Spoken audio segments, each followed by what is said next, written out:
You know, for centuries, people have tried to stick a label on the Qur'an. Is it a book of laws, a history textbook, a collection of poetry? But the thing is, none of those really fit. It's a true literary puzzle. So today, we're going to try to unravel this mystery, to look at its unique style through a completely different lens. So let's start with the big question. What is the Qur'an really? I mean, if you've ever tried to read it, you'll know it's not like a typical book. There's no straightforward story from beginning to end, no neat chapters on specific topics, and that's honestly confused a lot of people for a very long time, simply because it just doesn't fit into any of the neat little boxes we're used to. It's in a genre all its own. And what's so cool about it is how it seems to borrow from both prose and poetry, but it never fully commits to either one. You know, on one hand, you've got the simple, flowing continuity you'd expect from prose, but then, on the other hand, it has this incredible beat, this rhythm, this poise that you only find in really powerful poetry. It's like it takes the best of both worlds. But here's the most important part. It's neither. Not really. I mean, even the earliest audiences in Arabia tried to call it poetry, or maybe the rhyming prose that soothsayers used, but even they knew those labels didn't quite work. The text itself just refused to be classified. Okay, so let's dig into what makes this text so incredibly unique and powerful, and why it really does stand in a category all by itself. I mean, just listen to the kind of language people use to describe its effect. We're talking about the power of a raging storm and the gentleness of dewdrops. It can express the most fiery rage and the deepest affection. This isn't just text on a page. It's an entire experience, one that's designed to pull you in, to evoke these powerful emotions, and almost enchant you. All of these descriptions, they're not just poetic flair, they're actually a massive clue. If it's not really a book that you're supposed to just sit and read quietly, then what is it? The key, it turns out, is to completely reframe how we approach it. And that brings us to this one single concept, oration. Don't think of a static document. Think of a powerful, dynamic speech. An oration is alive. It's performed for a live audience. The speaker shifts their tone, their pace, their focus. All of it is designed to have a direct, immediate impact on the people listening. And there it is. That's the central idea that really unlocks this whole puzzle. The Qur'an isn't structured like a book. It's structured like a grand divine oration that was delivered over 23 years. And once you start to see it that way, wow, it changes everything.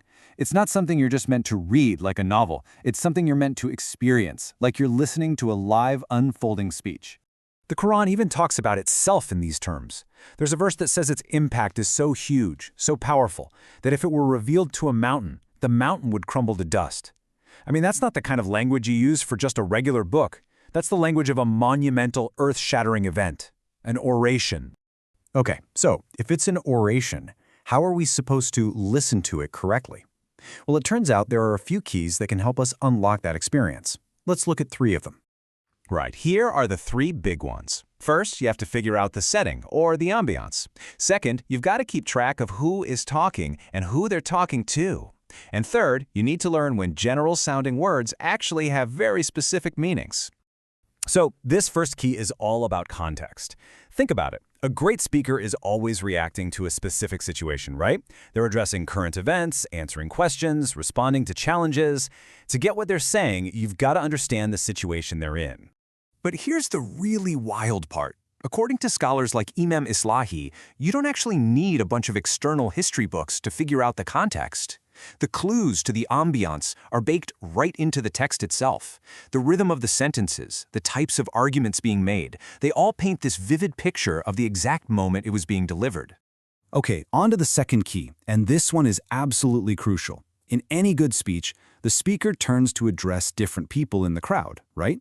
Well, the Qur'an does this constantly, and if you're not paying attention, you are going to get lost fast.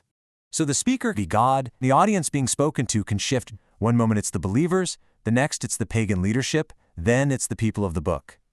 Sometimes these shifts happen in the middle of a single verse. It's just like a great orator changing their gaze to connect with different parts of the audience. And just to add another layer of complexity, sometimes the person who seems to be getting addressed isn't the real target. The text might look like it's talking to the prophet, but the actual message is for the whole community, or maybe for his opponents who are standing right there listening. It's an incredibly sophisticated way of speaking. All right, Our third and final key is all about the language itself. The Qur'an often uses these big general terms, but if you look at the context, you realize they often have a super specific meaning. So for instance, when you see the words the people, it very often doesn't mean every single person on the planet. It usually means a specific group that's relevant right then and there. Or a phrase like all the religions might be referring specifically to the polytheistic faiths in Arabia at that time. The big takeaway here is that context defines the word, not the other way around. So why does any of this matter? I mean, why is it such a big deal to shift our thinking from book to oration? Well, because it's a total game changer. It transforms the experience. It stops being this flat, static text and suddenly becomes a living, breathing, multi-layered conversation.